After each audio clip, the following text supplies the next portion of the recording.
there was a bright, brilliant white figure reflected in the windshield of the car. And I had the assurance that everything was going to be all right.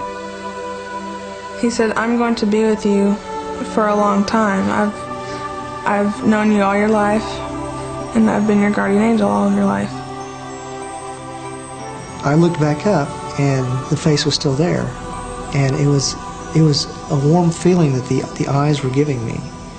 And instead of being frightened, I knew it was okay. The angel who was present in my room touched me. And that made all the difference. At that moment, I just felt peace, and the thoughts quit going through my head all at once. And it was just one of the most wonderful feelings I've ever had.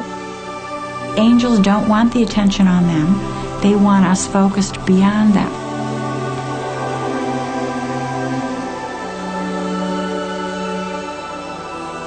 And it's that angelic presence that binds us into one another's lives.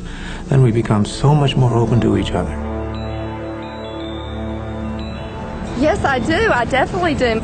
Well, sure. I mean, you know, what else? Sure, I believe in them. I gotta believe something's looking out for me. Yes, I do. Yes.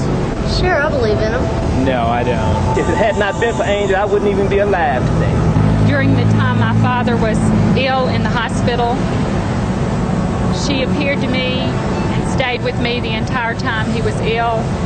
And the day he died, she disappeared. There's been too many times in my past, or possibly in your own past, where, very frankly, you've made it out of some scrapes. Somebody had to have been watching over you. I've been at crossroads in my life or in danger, and they've just been there to protect me. They're sort of like messengers, and they may even carry secrets of the innermost part of the heart. It's a little bit like believing in ghosts, I guess. I just never seen one, never met one, so I have no other way to believe in them. For an example, my dad, when I was 11 years old, he was in an accident. He had an extensive brain injury. He stayed unconscious for a little over a year in Phoenix, Arizona in the hospital. But he says when he woke up, there was an angel that was at the foot of his bed. And the thing about it is, when he woke up, he had been laying there, and they'd been rolling him in sheets to keep down bed sores and what have you. And he had lost weight. He was just a skeleton, you might say. And that day, he got up out of that bed and walked to the bathroom by himself. My name is Pam Kidd. While doing research for my magazine assignment on the subject of angels, I came to one undeniable conclusion. Angel believers are all around.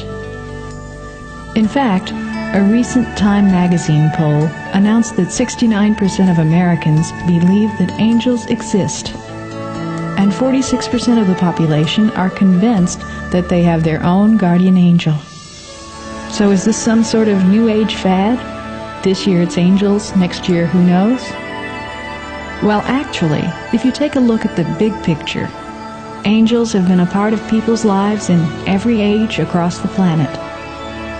And respected authorities like John Ronner, author of 2 best-selling angel books, have discovered something through extensive research. In 1990, there was a Gallup poll showing that 13% of respondents felt that they had encountered an angel or some other supernatural being. That's a lot of people there. That's over 30 million people if you extrapolate that out to the population. 6 times the population of my home state of Tennessee.